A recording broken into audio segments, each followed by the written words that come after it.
When is The Crown Season 3 released on Netflix? Netflix hasn't confirmed a release date for The Crown Season 3, but The Crown Season 3 is reportedly starting production in July.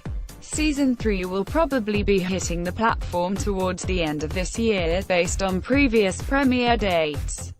All episodes are likely to be dropped in one go, and there will be a total of 10. In the past, seasons of The Crown have been released on the platform in November or December.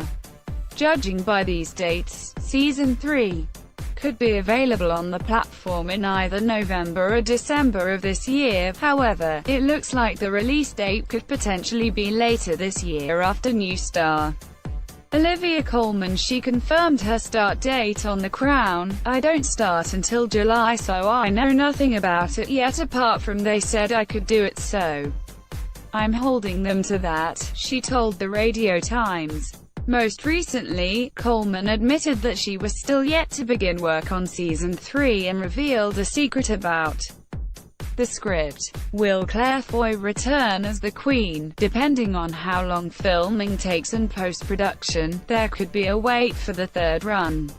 The Crown made its debut on Netflix on November 4, 2016, while Season 2 released on December 8, 2017. Much like most Netflix original shows, it looks likely to air in the UK at 8 AM on the day of release and at midnight in America.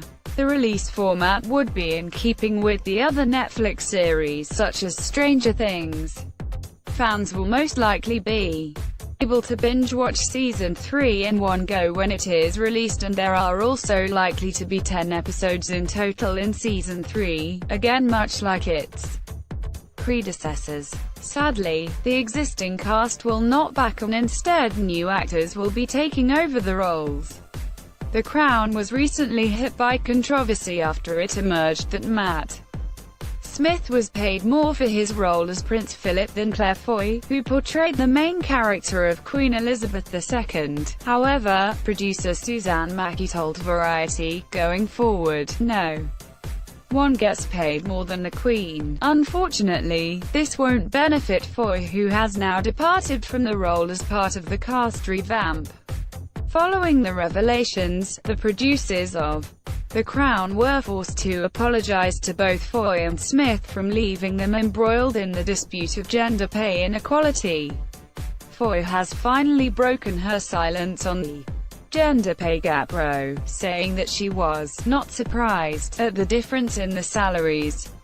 Since the pay gap furore, it's been announced that Foy will be back paid £200,000 for her role as the Queen. What are the Marburg Files? What will happen in The Crown Season 3? Season 2 wrapped up in 1964 with the birth of the Queen's fourth and final child, Prince Edward. So the third season will pick up after this point as fans meet an older version of the monarch. It seems likely that the Queen and Prince Philip's marriage will be explored as it was in the first two seasons. However, it looks like the Queen's children will start to play more of a role in The Crown as they get older, and particularly Prince Charles. The Crown producer Suzanne Mackie confirmed last year at the Radio Times a young Camilla Parker Bowles. "Peter is already talking about the most wonderful things. We start meeting Camilla Parker Bowles in Season 3, the executive explained. She went on to say, "We have to be honest, Season 3 and 4 are being mapped out, and the closer the history comes, I now can say, God, I know exactly what I was feeling when that happened. I remember that and I remember this. That's so exciting." The Crown Season 3 cast, but there's a responsibility to it that you ought to do it properly, and there's where the wait comes, not from 7 years, but we've got to keep being great. There's been no word yet on who will play the divisive figure of Camilla, with some suggesting that Oscar winner Brie Larson, Downton Abbey's Laura Carmichael, and even Emilia Clarke in the running. Season 3 also looks set to tackle Princess Margaret's acrimonious divorce following her marriage to Lord Snowdon, played by Matthew Good, in the second cycle According to People, the late Princess Diana is going to be making an appearance in Season 3 as well, which makes sense with Camilla in the picture as well. Princess Diana is also reported to be featuring much more prominently in the following 2 seasons, which as yet have been unconfirmed by Netflix. The frontrunner for the role of the iconic royal is said to be Game of Thrones actress Sophie Turner, who is better known as sister to Jon Snow, Sansa Stark, in the HBO epic. Reports in the Sunday Times also suggested that Princess Diana will become more of a focal point in Season 4. Most recently, The Crown saw glory at the BAFTAs after Vanessa Kirby won the award for Best Supporting Actress. It was a first for the platform in that category. Sadly, The Crown missed out on Best Drama, which went to Peaky Blinders, and also fought off competition from Line of Duty and Black Mirror. What happened to Princess Margaret's lover, Peter Townsend, who will be in The Crown Season 3? There have been reports circling that Josh O'Connor from The Durrells and Peaky Blinders could be taking on the role of Prince Charles.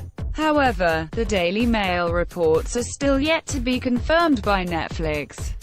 Hollywood actor Kevin Bacon recently hinted that he would like a part in The Crown and was a fan of British TV. Helena Bonham Carter has now finally been confirmed to be taking on the role of Princess Margaret in Season 3. Speaking about the role, Bonham Carter said, "I'm not sure which I'm more terrified about, doing justice to the real Princess Margaret or following in the shoes of Vanessa Kirby. The only thing I can guarantee is that it'll be shorter than Vanessa." There were previously reports that Helena Bonham Carter will be taking over the part of wayward Princess Margaret, currently played by Kirby. According to reports in the Evening Standard, the two-time Oscar nominee is all but confirmed to be signing up.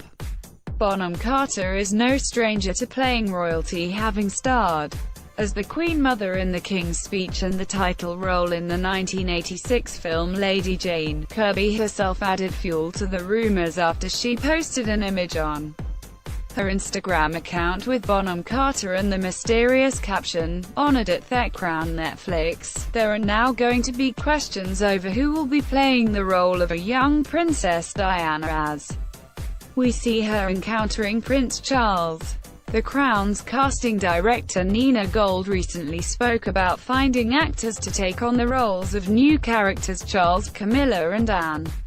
Speaking to Vanity Fair, Gold explained, "Charles, Camilla, and Anne are going to be pretty interesting characters to follow, because they are just coming into their own. We've cast a pretty wide net for these new young characters." She went on to say, "We're looking for a quite wide age range, which is quite challenging.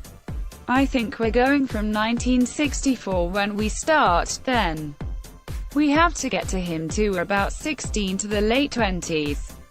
There are a lot of changes in any young man's life at that spread of ages." Andy Harries, CEO of the Crown production company Left Bank, said, "Seasons 3 and 4 will be the test of whether the show really has the legs to survive." He went on to add to Variety, "I think we were the first television series ever to change cast and continue, and we will change cast twice.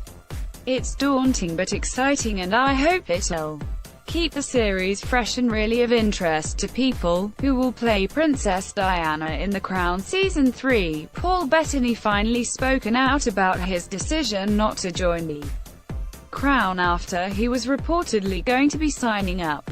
Outlander and Game of Thrones actor Tobias Menzies has now been confirmed as the new Prince Philip. He previously starred with Smith in Doctor Who in an episode called Cold War. He's also worked with Coleman in the Tom Hiddleston drama The Night Manager, Blackadder, The Night Manager and House. Star Hugh Laurie has now been tipped to replace Matt Smith as Prince Philip in the forthcoming run. A source told the Daily Mail, Hugh's name has been swirling around for a long while now and it hasn't yet stopped. He is the sort of big name that would draw in viewers. He and Olivia were formidable on the Night Manager, and bosses of The Crown would love to recreate that. Other actors have been considered, but he was viewed as the perfect choice. Paul Bettany was linked to the role of Prince Philip, according to US site Deadline.com. While Netflix would not confirm whether the actor had been tapped up for the role, sources confirmed the negotiations to the publication. However, since those reports, Bettany is said to have dropped out of talks due to his busy schedule. Speaking about casting a new Prince Philip, creator Peter Morgan teased at a BFI masterclass that some pretty established actors could be in line for the role. Who was Lord Snowden's lover Jackie Chan? Also, joining the show will be Line of Duty and W1A star Jason Watkins, who will be assuming the mantle of Prime Minister Harold Wilson. "I am delighted to become part of this exceptional show," he said. Watkins added, "Harold Wilson is a significant and fascinating character in our history, so looking forward to bringing him to life through a decade that transformed us culturally and politically, and excited to working so closely with Olivia and the whole team." Did Prince Philip really cheat on the Queen? Broadchurch actress Olivia Colman will be taking on the role of Queen Elizabeth II from Claire Foy as the show tells the third chapter in the House of Windsor. Her casting was announced earlier this year, told the Radio Times. Foy was just very supportive, she said. "I'll have a lovely time. Everyone on it is amazing. The voice coaching is impeccable," Coleman went on to say, "because they were all amazing, so I'm just full of fear. Because you don't want to be the one who screws it up. She's Claire, lovely, and she said I can call her anytime." Most recently, creator Peter Morgan revealed to media, including Express.co.uk, about Coleman's casting. "Do you know, the casting director came up with her as an idea and I thought, I don't want to look any further. Who will play Camilla Parker Bowles in The Crown Season 3, the executive producer went on to say. "She was on a list of one and happily, she said yes, so it was an incredibly short casting process. We rang her up and asked and she said, oh my god, yeah." There is no word yet on who will be stepping into Matt Smith's shoes as an older Prince Philip. However, the 35-year-old Doctor Who actor recently said on his replacement, "Well, I don't know. I maybe know. I don't know if I know. I'm not meant to know, but I maybe know." He added on the Seth Meyers show, "If it's the person that it could be, I was just totally flattered. I thought, oh, I'm flattered. What happened to Prince Philip's mother, Princess Alice of Battenberg?" Coleman has also suggested who she would like to star opposite, saying she would love her Broadchurch co-star and Smith's predecessor David Tennant. "Oh, can you imagine how much fun? Would never get anything done, would just chat all day. That would be heaven," she added. Vanessa Kirby, who plays Princess Margaret, is also going to be replaced by a new actress, and again the identity of the person is a mystery. However, Kirby admitted that she wanted a scene to show the breakdown of the royals' marriage to Lord Snowden. Matthew Good, "I was so desperate to do further on, because it's going to be so fun to enact when their marriage starts to break down. You see the beginnings of that in episode 10, she told Vanity Fair in a recent interview. She added, "I kept saying to series creator Peter Morgan, can't you put in an episode where Margaret and Tony have a big row, and she throws a plate at his head? I'm so envious of the actress who gets to do it." Her words suggest that we can expect to see an older version of the Lord Snowden as well in Season 3. The Crown Season 2 is available to watch on Netflix now.